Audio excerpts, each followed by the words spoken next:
Gold prices made persistent gains during 2019 as the effects of ongoing US-China trade tensions took a mounting toll on the global economy. Whilst the US-China trade deal has clearly affected the precious metals sector, volatility brought on by Brexit tensions, Hong Kong protests, the ending of the Iran nuclear pact, and the drone attack on Saudi oil fields all helped the yellow metal rally in the latter half of the year.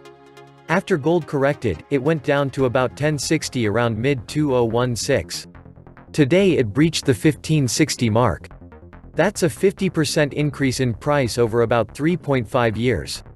Pretty good for a zero to the low-risk instrument.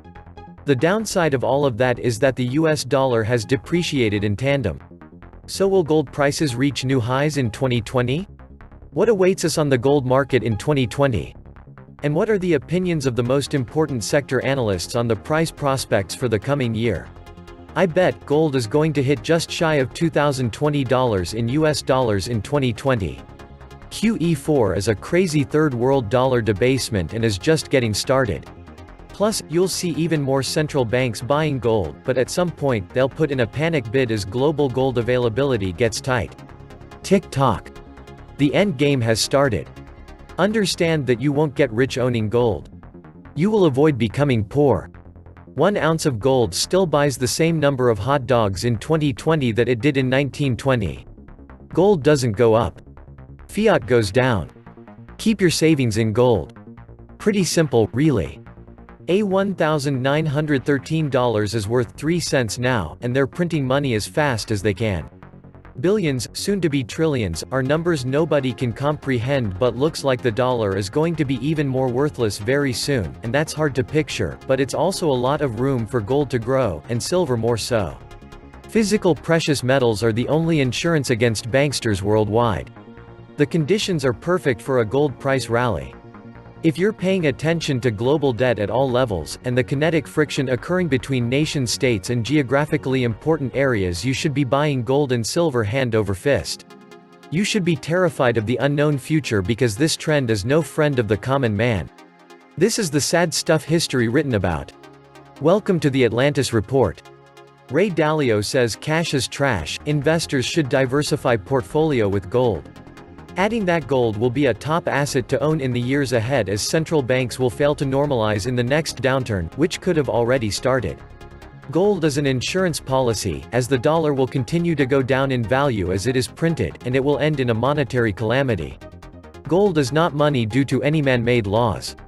Gold is money despite man-made laws and is a product of the voluntary marketplace. Gold prices rose 15% this year, helped by rising global debt, geopolitical turmoil, and fears of an imminent economic collapse.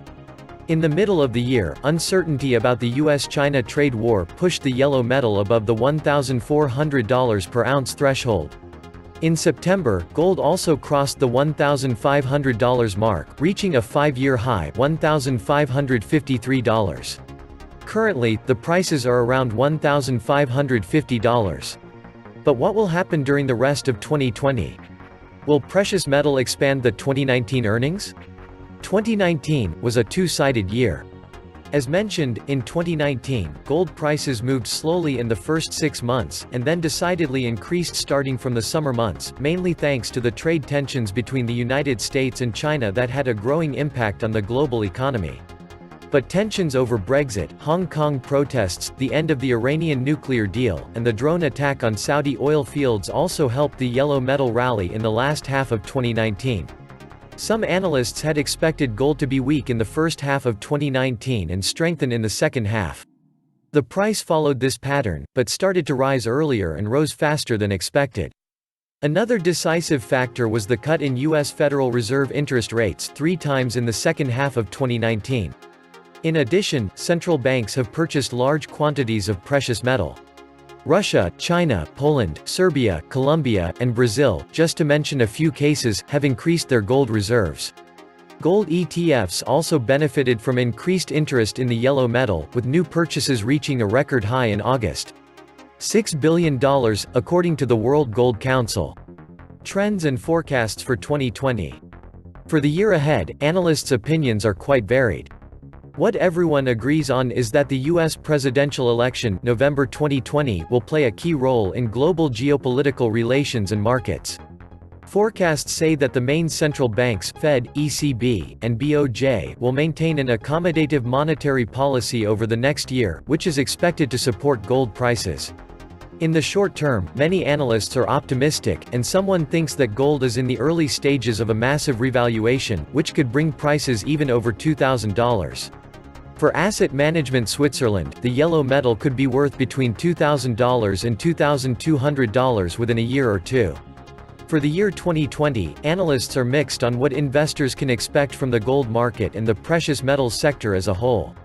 For example, Peter Schiff says, gold price is going through the roof beyond $2,000. And from his side, Rick Rule of Sprott wants investors to remember that it's a marathon, not a race, and keeping pace in a bull market is more important than leading the pack. If you have a cycle where the index has moved 200 to 1,200% on the upside, you don't need to outperform the market, you just need to perform with the market.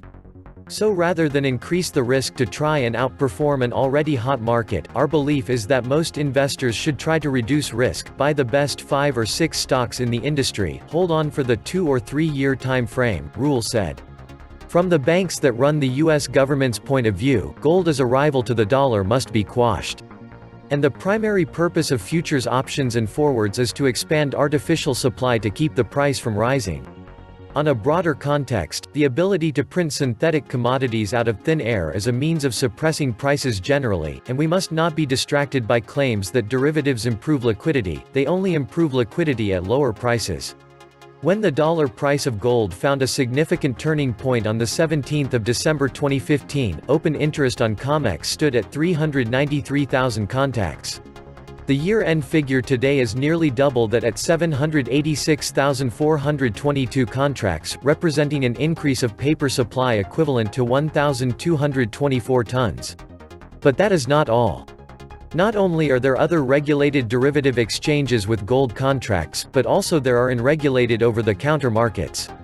According to the Bank for International Settlements, from N2015 in regulated OTC contracts, principally London forward contracts, expanded by the equivalent of 2,450 tons by last June, taken at contemporary prices. And we must not forget the unknown quantity of bank liabilities to customers' unallocated accounts, which probably involve an additional few thousand tons. They are trapped, just as much as the Fed via the dollar and geopolitical. If we continue or escalate with Iran, sales go up in gold. If they pump out too many open contracts, it looks too fishy. They are failing since the start of 2019 and can't keep it down, woohoo. They can still smack gold and silver around like a bad puppy in just about every exchange, though. But it doesn't seem it's working as well or as long as it used to. But I'll never cease to be amazed over what some people can do with a printing press. Blue light special today, keep stacking. But only physical gold, not GLD. Physical gold, yes. Physical silver, yes. Proven historical assets to preserve your wealth. So how reliable are GLD's holding? GLD does not give retail investors the right to redeem for any of its mystery physical gold holdings. This fact alone ensures the GLD shares to be nothing more than paper at the end of the day. GLD also has a glaring audit loophole in their prospectus that states they have no right to audit sub-custodian gold holdings. To this day, I have not heard of a single good reason for the existence of this backdoor to the fund. I remember there was a highly publicized visit by CNBC's Bob Pisani to GLD's gold vault. This visit was organized by GLD's management to prove the existence of GLD's gold, but the gold bar held up by Mr. Pisani had the serial number ZJ6752, which did not appear on the most recent bar list at that time. It was later discovered that this GLD bar was actually owned by ETF Securities. Also, they are not at all straightforward about GLD's insurance. Their representatives will not confirm nor deny the existence of GLD's insurance. I recommend anyone curious about this to confirm via calling GLD's publicly listed number for general inquiries and ask about this clause from the GLD prospectus. The custodian maintains insurance with regard to its business on such terms and conditions as it considers appropriate, which does not cover the full amount of gold held in custody. Exactly how much of the fund is insured? They will not give you a straight answer and might even throw in some bizarre excuse, which I've experienced. Why hide this information from investors? The people behind GLD certainly do not seem like the most honest types. The value of ETF bullion tops $100 billion for the first time in 5 years. I think we'll learn some things during the next liquidity problem, when the supply can't meet the demand. About 5 years ago or so, the German government asked for the gold they had on deposit at the Fed. They were told that they could come and look at it, but it would take 7 years to get it back to them. You see, the Fed does what all banks do, they lend out deposits in their custody to earn a return, and they had pledged this gold and could not immediately return it to the owners, Germany. That is when I learned of the concept of notional gold. There could be a time where a premium would be paid for gold one could actually get their hands on versus notional or paper gold. I didn't like the idea of notional or paper gold. The price of gold can be allowed to rise without causing problems for the central bankers. However, any rise must be controlled to maintain fiat currency stability. I believe the central banks sell to suppress any wild spikes in precious metals, then repurchase on the dips. This strategy has been immensely successful and profitable for the central banks and the precious metals exchanges. Small private holders of precious metals have been cheated out of profit and opportunity to the extent that holding physical for investment purposes is probably for most a loss when inflation and opportunity losses are accounted for. Precious metals still make some sense from a long-term insurance policy perspective, but governments can effectively outlaw private ownership or tax it out of existence whenever it pleases. And the majority who don't own it won't give a hoot. Anyway, I'm seeing China and Russia stacking tons of gold. Why? I believe they're sick of the US effing with their banking transactions and settlements. My bet is they will soon come out with a new gold-backed currency as an alternative to an increasingly fiat US dollar. Or something like that. These countries are getting sick of the US sanction thing screwing with their trade and their economy. Why else would these countries be hoarding this much gold? One of these days, it will be China or Russia, setting the daily price of gold. As soon as they've loaded up with as much physical as can be found, they will crack the fake paper gold market wide open. Of course, the US government will still be claiming to hold some physical, but it will be 50 years since the last real audit. Nobody believes they still have 10,000 tons of it. I bet they don't even have 1,000 tons left. COMEX gold price up 18.8% in 2019. COMEX gold total contract open interest up 335,062 contracts or 74.2%. When the COMEX gets called out on its fake paper gold printing, gold will soar. Will that happen in my lifetime? Who knows? This was the Atlantis Report. Please like,